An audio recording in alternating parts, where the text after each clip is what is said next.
¿Qué tal? ¿Cómo están? Muy buenas noches a todos y todas. Bienvenidos a este programa especial que sale por la plataforma de la Izquierda Diario y Sin Pelos en la Lengua y también otras plataformas más que comparten este programa. El día de hoy tenemos un invitado muy especial, él es Elio Adubiri, que es un compañero Bolivia de la LORSI, Liga Obrera Revolucionaria en Bolivia, y con quien vamos a analizar las elecciones allá en el hermano país que son mañana domingo 17, ¿no? ¿Qué tal, Helio? ¿Cómo estás? Buenas noches. ¿Qué tal? ¿Cómo van? Buenas, ¿qué tal? Bien, Buenas bien. noches a todos ahí en Perú. Un saludo grande a los trabajadores, a los sectores en lucha ahí en Perú. Bien, bien. Un gusto contar con tu presencia, ¿no? Con el cual vamos a analizar las situaciones en Bolivia, porque acá en Perú siempre estamos muy pendientes de lo que pasa en Bolivia, porque, bueno, tenemos un pasado en común. Además, todos los procesos son como vasos comunicantes en los cuales hay mucho relacionado, ¿no? Ahora, desde la LORSI, Bolivia han denunciado que estas elecciones del domingo 17 son de las más antidemocráticas en décadas, ¿no? ¿Nos puedes explicar en qué consiste la anulación de la candidatura de Evo Morales y cómo la proscripción de su candidatura han jugado en pared tanto el gobierno de Arce como la derecha? Sí, sí, es terrible. Son las elecciones más antidemocráticas en décadas. Paradójicamente, son casi leyes o habían trabajado en esto Evo Morales en el 2018, ¿sí? Porque él se encargó de que a la izquierda del MAS no exista nada. ¿Sí? Los mineros en Guanuni habían peleado a hacer un partido de trabajadores, un PT, pero la legislación en ese momento, ya estaba empezando a manipular Lago Morales, anuló esa posibilidad de que salga un partido de trabajadores. Entonces, hoy, ya agravada la situación, es peor, o sea, trabajadores, sectores, campesinos no se pueden presentar a estas elecciones, está cerrado todo para que se presenten solamente empresarios o estos políticos de derecha, ¿no? Ya más en la explicación en concreto, por ejemplo, como te digo, Evo Morales usó el poder judicial para sacar leyes que proscriban a agrupaciones que sean más a la izquierda del MAS. Ya con Arce, ¿sí? Tomó control del Poder Judicial y, por ejemplo, habían unos magistrados que tenían que, su periodo fenecía el 2023, alargaron su periodo y con esos magistrados lograron modificar la Constitución para que, la Constitución, unos artículos para que Evo Morales no se pueda volver a presentar, ¿sí? Le modificaron esa ley. Luego estuvieron los procesos penales sobre estupro que le hicieron a Evo Morales, ¿sí? También eh, Evo Morales intentó buscar otras siglas porque aquí en Bolivia hay un comercio de las siglas, ¿sí? Hay siglas que no tienen nada de gente, pero se dedican a vender las Claro. siglas. Nos referimos a partidos, Intentó Evo ¿correcto? Morales agarrando esas siglas también presentarse, pero cada sigla que quería agarrar le ponían un amparo constitucional, observaciones y no se pudo presentar. Lo último que intentó Evo Morales fue movilizar, pero como te digo, ya había en toda su gestión dividido las organizaciones sociales, entonces casi que al principio empezó con fuerza, pero fueron debilitándose y se logró el gobierno, el régimen, los partidos de derecha lograron arrinconar esa movilización al sector solamente ya del Chapare, de donde es Evo Morales, ¿no?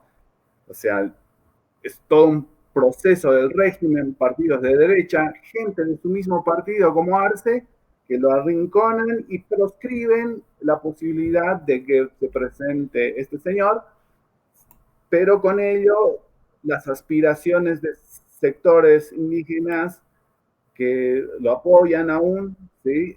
Tienen una base electoral de por lo menos unos 30%, pero lamentablemente ese sector no tiene representación hoy precisamente porque la derecha, la gente de su partido del MAS, lo arrinconó y lo proscribió, ¿no? Sí, sí, ¿no? Ahora, ese es el escenario que vivimos, ¿no? Difícil, ¿no? Ahora, de cara hacia mañana, ¿quiénes son los favoritos para ganar las elecciones, ¿no? Pues viendo la prensa internacional, algunos encuestadores dicen que candidatos de la derecha van a, van a llegar. ¿Y cuál ha sido el papel del imperialismo en todo ese proceso? Sí, como te digo, el régimen, los partidos de derecha y los mismos de su partido, el sector arcista, arrinconaron toda la situación en el país para que solo hayan candidatos de derecha, empresarios y casi nada a la izquierda que represente al pueblo. Por ejemplo, está Tuto Quiroga, que fue vicepresidente de un dictador como fue Hugo Banzer Suárez, que es el nexo directo con el imperialismo norteamericano. Este candidato ayudó o ayuda a Corina Machado, estos políticos reaccionarios que están ahí en Venezuela. Después está Samuel Doria Medina, que es un empresario cementero acá en Bolivia, que ha estado también en regímenes neoliberales.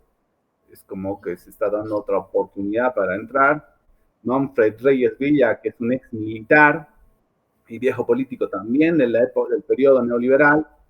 Este joven Johnny Fernández, que es el hijo de un empresario también, un empresario cervecero, un empresario grande aquí en Bolivia, es el hijo, el que se está presentando. Después está también Rodrigo Paz, que es otro hijo de otro expresidente, ¿sí? Entonces, casi que la situación dejó para que solamente podamos elegir a ellos, no hay opciones, o sea, otra opción a otro lado no existe. Ahora, el MAS, como está totalmente fragmentado, eh, puso a Del Castillo, que era el ministro del Interior, pero que no tiene ninguna intención de voto. Eh, También está una parte que salió de Evo Morales, que es Andrónico Rodríguez, que está intentando dialogar con sectores de la clase media. Puso a su vicepresidenta a una persona que apoyó a un feminicida. Ese es su intento de conciliar y intentar dialogar con las clases reaccionarias, clases medias reaccionarias de este país. Entonces, por tanto, la situación ha dejado solamente estos candidatos, ¿no? Ahora, como te digo, o sea, el imperialismo está con este Tuto Quiroga, que es su cara más visible. Samuel Doria Medina, como que hace un juego que no estamos con el imperialismo, que en este mundo multipolar hay que ver, pero no, o sea, ellos fueron, por ejemplo, a un encuentro en Estados Unidos, en Boston, a todos estos candidatos los llevaron para ver las propuestas. Entonces el imperialismo ahí tiene sus fichas. Hay un empresario que empezó a destacar últimamente, que es Marcelo Claure, que es dueño de un club, del Club Bolívar, que es la conexión directa con Estados Unidos. A él le interesa mucho el negocio del litio y quieren enriquecerse con el litio que tiene el país, ¿no?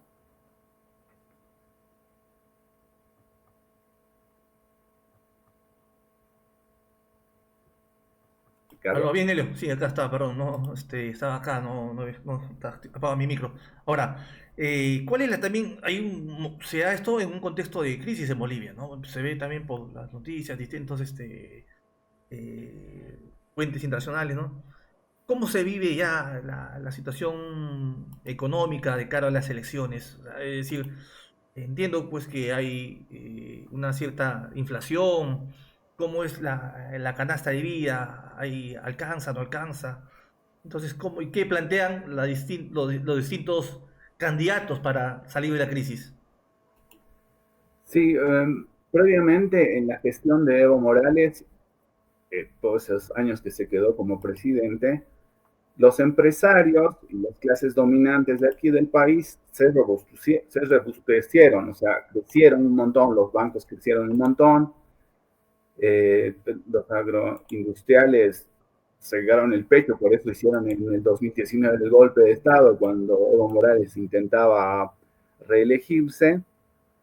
Bueno, las clases dominantes hoy, la crisis que vivimos, la tienen controlada porque el año pasado, junto a ARCE, firmaron un convenio de 10 puntos que liberalizaba la economía. ¿Sí? O sea, les daba permiso, ya no había el control del Estado para regular los dólares o los productos. Entonces, gracias a ese acuerdo que hizo con los empresarios pudieron sacar sus dólares afuera. ¿Sí? Muchos de sus productos los pueden ya vender afuera sin ningún control del Estado y la razón es que aquí empieza a escasear en el país. Ganan porque sacaron sus dólares y los tienen afuera, pero también meten acá y especulan con la escasez de dólares. ¿Sí? Y en el sector agroindustrial, por ejemplo, un ejemplo claro es que vende carne, por ejemplo, a China y prefiere venderlo afuera porque los precios son mejores y el contraste es que aquí empieza a escasear y la gente, la población empieza a sufrir de estos productos de la canasta familiar. En general, casi todos los productos que se importan han subido, casi al doble. Los salarios no han subido para nada. Existe mayor precarización. El gobierno de Arce terminó la tarea que empezó Evo Morales al precarizar muchos de los trabajos. Y bueno, hoy la crisis, los sectores del campo pobre lo están sufriendo más.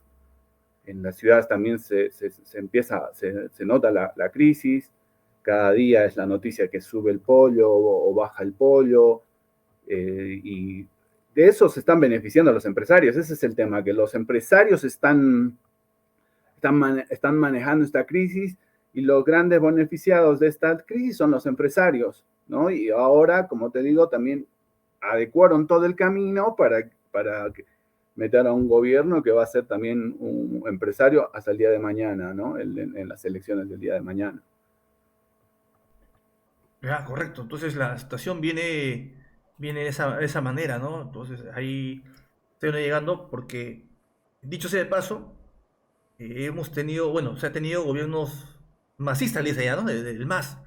Y que Sí, durante este tiempo, en vez de ir más allá, profundizar cambios sociales, han cogobernado en favor de los empresarios. Creo que ese es un balance general que nos ayuda a entender que la crisis siempre al final de todas la termina pagando el pueblo trabajador, ¿no? La gente común y corriente, aquellos que no tienen absolutamente nada y tienen que vender su fuerza de trabajo, y ellos son quienes pagan la crisis, ¿no? Los empresarios especulan, como han manifestado, aprovechan de todos estos elementos en favor suyo, ¿no? Ahora, eh, a ver, ¿cuál sería entonces un pequeño balance brevemente, ¿no? Del papel que ha jugado el gobierno de Evo, el de Arce, para llegar a esta situación, ¿no? Y también cuál es el papel de los sindicatos, ¿no? Las burocracias sindicales, ¿no? Que están pasivas, están tranquilas o a qué juegan, no sé. O cuál es claro. su orientación. Sí, para mí, para definirlo claro, Evo Morales y Arce conciliaron con las clases dominantes. En ningún momento estaba el proyecto de cambiarlos, expropiarlos, en ningún momento conciliaron con ellos. Eso no se hace solamente por la presencia de ellos, sino que a través de demagogia y mucha también corrupción, tienen a la COP de su lado, a toda la dirigencia de la COP, encabezada por Borachi, la tienen casi semi-estatizada, porque muchos de estos dirigentes marcan en algún ministerio, en algún lugar, y después son representantes como de la COP y de otras centrales que hay aquí en el país. O sea, Evo Morales y Arce conciliaron con las clases dominantes, tienen dividido a los dirigentes, a los trabajadores, y bueno, cumplieron un rol reaccionario contra el movimiento de masas. ¿Sí? Es más, Arce y en el juego que ellos se metieron dentro de este régimen, terminan divididos, el MAS termina dividido en tres facciones. Eh, bueno, ese fue el rol. Hoy hay mucha precarización. por ejemplo, Arce y Evo. Yo trabajaba en los aeropuertos y terminaron por imponer el Estatuto del Funcionario Público, que es una forma de terciarizar en el Estado. Nosotros estábamos sindicalizados, destruyeron un sindicato ahí en los aeropuertos de 50 años de existencia, lo destruyeron y encima cuando los votan ni les pagaron, no nos pagaron ni los finiquitos, indemnizaciones, lo que podía corresponder, no lo hicieron.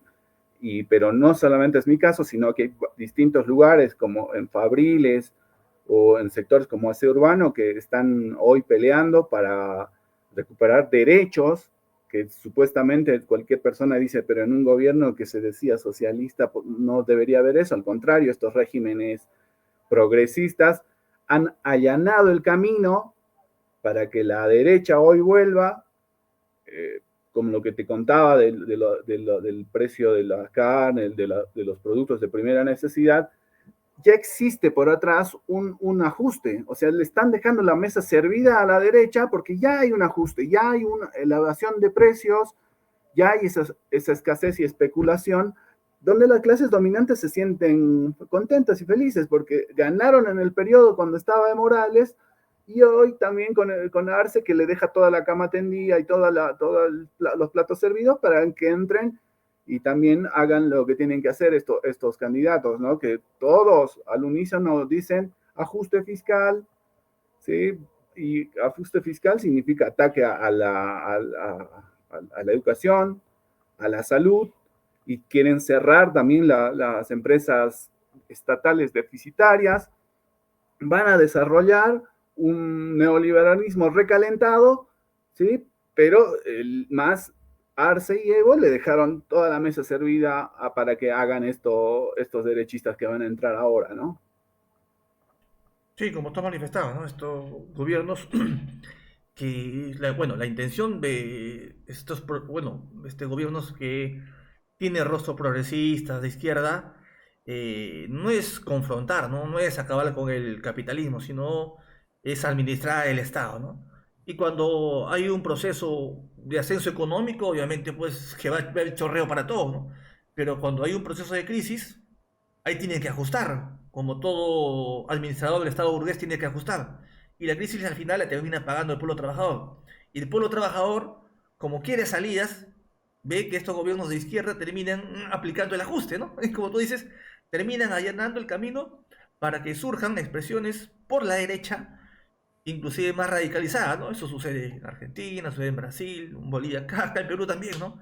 Entonces, y yendo al tema y de fondo, también he leído un pronunciamiento en el cual, bueno, ya Evo hace varios días ha llamado al voto, al voto nulo. De igual manera, un documento que han sacado la LORSI, la Izquierda de Bolivia también llaman al voto nulo. ¿Nos podrías explicar, por favor, por qué están llamando a voto nulo? Ahora, no va a faltar aquellos, por ejemplo, acá en Perú y algunos lugares, oye, pero llamando tú al voto nulo, no le haces el juego a la derecha, porque ese es siempre lo que se dice, ¿no? En Argentina, por ejemplo, decían, oye, en las elecciones tienes que decir entre Massa o Milei, porque si votas si te abstienes, estás apoyando al fascismo, ¿no? Es más o menos lo que dice, ¿no? Entonces, la salida de estas corrientes netamente electorales es un voto electoral, ¿no? Pero no creo que no ven el trasfondo mayor, que es un trasfondo de lucha de clases. ¿Podrías explicarnos, por favor, la posición sobre el voto nulo? Claro, sí. Nosotros desde la LORSI vamos a ir al voto nulo porque se han generado las condiciones para no dar más opción a sectores de vanguardia, sectores obreros, sectores campesinos. O sea, no hay más opción. El régimen que ha llevado precisamente, como vos dices, estos gobiernos progresistas como Arce y Evo en sus gestiones, no hay opción para el pueblo. Por lo menos podría ser algo, es más, había una esperanza y los sectores masistas estaban como con esperanzas con Andrónico, y en el último debate no defendió nada, se integró completamente a las clases dominantes. Es como cuando vino el rey de España, Andrónico, se arrodilló, se le arrodilló. Entonces, bueno, Todos los del MAS hicieron eso. No, al pueblo no le dejaron otra opción. Nosotros apoyamos el voto nulo porque no hay otra opción. Es más, la posibilidad que queríamos, como te digo, en años anteriores de intentar hacer el PT o una forma de expresión política independiente de los trabajadores, la cortaron. No hay otra opción. Hacemos el voto nulo porque no hay otra opción más que hacer. Pero ahora, como vos decías, estas formaciones progresistas han dado estos gobiernos, están dando estos gobiernos de derecha y como vos dices, hasta radicalizado. Bueno, es responsabilidad de ellos, en primer lugar. ¿Sí? Y lo que cabe a los sectores de vanguardia como nosotros es organizar, porque ahora con estos gobiernos de derecha que alentaron ellos y que ellos en un sentido también le desarrollaron los programas de ajuste, nosotros tenemos que organizar a la vanguardia que está peleando. Como te digo, hay sectores obreros como la francesa, sectores de aseo urbano. Hace unos días aquí en La Paz estaban bloqueando el botadero de residuos, trabajadores que los están queriendo precarizar, ¿sí? Y todos están en ese tren. Ninguno de los candidatos que están mañana dicen salario, aumento de salario, más empleo. No, ninguno de ellos. Todos vienen al unísono, ajuste, ajuste, ajuste. Bueno, desde ese punto de vista nosotros tenemos que organizar como revolucionarios. Y cuando nos quieren decir los progresistas, ustedes están apoyando a la derecha con el voto nulo, ustedes generaron la situación. Para mí es una hipocresía de estos que sacan esos argumentos, porque es argumentativo, porque en los hechos ellos añalaron el camino, ellos le dieron la posibilidad de que la derecha resurja, no los acabaron, ¿sí? Porque las movilizaciones de donde vienen, producto Evo Morales, Arce y todos ellos, querían acabar con el orden burgués. Decían nacionalización bajo control de los trabajadores sin indemnización. ¿Qué hicieron estos gobiernos? Les dieron indemnización, se arrodillaron ante las clases dominantes y hoy le dan el paso para que entren con paso de parada. Esa es la responsabilidad de ellos. Para mí es argumentativo, solamente de frases, decir ustedes apoyan a la derecha. No, ustedes le hicieron crecer la derecha. Ustedes le dieron algo, ustedes le dieron los millones que ganaron. Y ahora se están acomodando como empleados de ellos porque no le pelean nada. Bueno, ahora tenemos que organizar los sectores que están en lucha y los sectores inconformes que van a pelear, que digamos también nosotros pensamos que están en el voto nulo. Como te decía al inicio, hay sectores campesinos que no se sientan representados con estos neoliberales, ya en el campo los conocen muy bien, saben cómo son la derecha, o sea, también esperemos mañana se va a ver en las elecciones si va a haber un margen del voto nulo que esté expresando también esa inconformidad, ¿no? Correcto, Helio, muy bien por argumentar la situación del electoral, ¿no? Creo que es similar a la nuestra, ¿no? No es que estemos en contra de las elecciones, ¿no? Nosotros disputamos las elecciones, vemos a las elecciones como una táctica dentro de una estrategia, ¿no? Nosotros tenemos que ir a disputar, a agitar un programa de cambio, de transformación de la sociedad, ¿no? Entonces, si es que y peleamos por que la clase trabajadora tenga una salida, tenga una alternativa. Entonces, eso es creo que el escenario y la política nuestra, ¿no? Ahora, también ustedes están en sus distintos comunicados, hacen un llamado a un gran encuentro obrero y campesino. ¿Qué objetivos tendría este encuentro y cómo este encuentro que ustedes están proponiendo se diferencia de otras opciones del MAS o también sectores de la derecha que llaman a construir un frente de unidad nacional? Claro, nosotros queremos llamar a esos sectores que están resistiendo, no están empezando, ya están resistiendo hace un buen tiempo. Queremos reflexionar con ellos sobre las vías para construir una alternativa. O sea, con esos sectores tenemos que reflexionar e intentar sacar esta conclusión. Como vos dices, hacer un balance de lo que hizo el MAS, que concilió, que les está dando todo el poder que ahora empiezan a tener. Entonces, desde ese punto de vista, es ya nomás para la vanguardia discutir una alternativa independiente políticamente de la derecha y también del MAS que concilió con las clases dominantes. Ahora, en este encuentro nosotros queremos agrupar, pero también queremos reflexionar con ellos y proponerles desde la organización un programa, ¿sí? Que esté a la par de la crisis, ¿sí? No al pago de la deuda externa, no al pago de las indemnizaciones a las transnacionales, como lo hizo el MAS, y definitivamente romper las cadenas de la dependencia, que por ejemplo todos estos candidatos ahora están hablando de que no tenemos que prestar, no vamos a prestar del FMI o nos vamos a prestar de los chinos. O sea, todos ellos es préstamo, es endeudar al país, pero después es para que se beneficien ellos. No es que eso va a traer, como muchos están sembrando la esperanza de que eso va a traer la estabilidad al país. No, son negocios para ellos. En la Argentina, por ejemplo, a Milei, que es pro norteamericano, le dieron un crédito, pero todo eso ya desapareció porque se lo llevaron los que sacan la plata de ahí, todos los empresarios. Es como la operación que se hace acá, es para ellos nada más.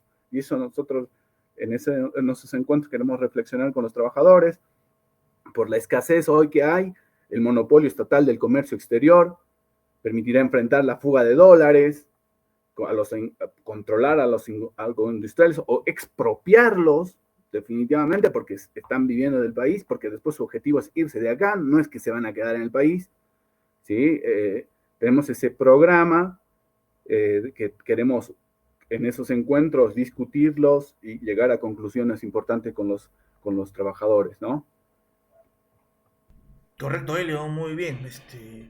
Creo que un primer balance de lo que se viene es son los límites del reformismo, del progresismo. Entonces, si estos progresismos bueno, que una vez llegan al administrar el Estado, no confrontan, como es en el caso que vemos a nivel internacional, terminan aplicando las políticas de ajuste y gobernando como la derecha, ¿no? Entonces eso es un primer, creo, balance y que acá en Perú estamos viendo pues con mucha atención, ¿no?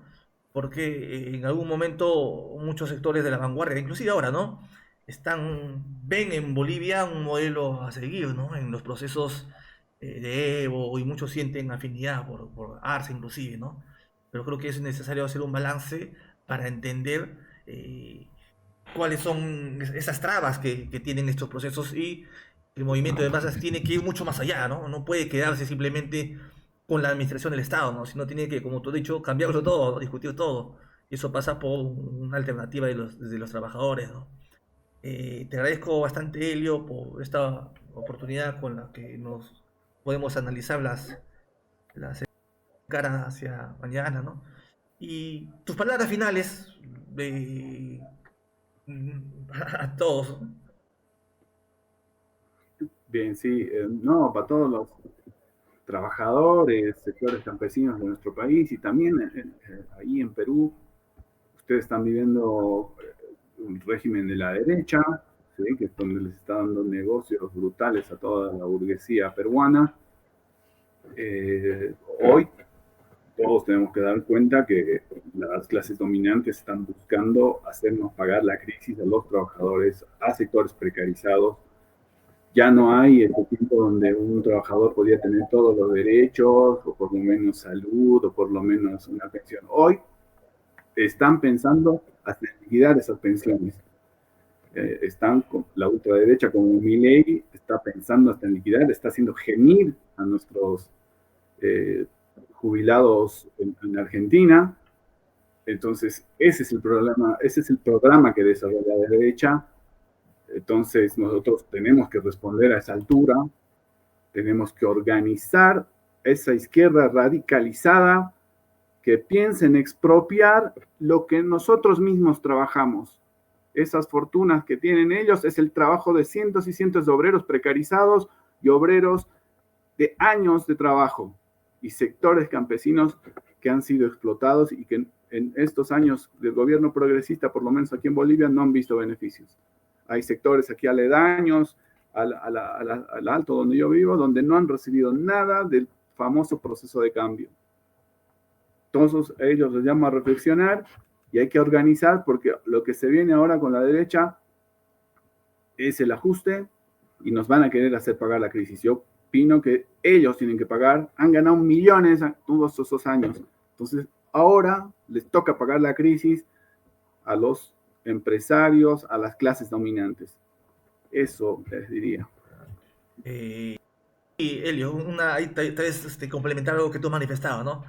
Que la única forma de enfrentar a estas derechas que hay, ¿no? Como tú has manifestado en Argentina, en Perú, en Brasil, en Bolivia, en Chile, es con una izquierda radicalizada, ¿no? Es que esté en las calles, que esté en la movilización, que pelee. Las izquierdas progresistas, pues su eje no es pelear, su eje es gobernar, conciliar, entonces, cuando está demostrado, cuando llegan a ser gobierno, pues aplican el ajuste, entonces la única forma es salir a las calles con una izquierda radicalizada, ¿no? Que se ponga al frente, que salga, que esté en la lucha de clases, ¿no? Despertar un movimiento de los trabajadores, obreros y campesinos, entonces eso hay que bregar y creo que esa es una tarea importante que también nos llevamos acá en Perú, ¿no? No hay, hay que confrontarlo y no podemos confrontar pues pidiendo permiso al imperialismo, sino con una izquierda radicalizada. Muchas gracias, Helio. Te agradezco por ello y un saludo muy afectuoso a los compañeros de la LORS y la izquierda Diario de Bolivia. Muchas gracias. Un abrazo ahí en Perú a todos.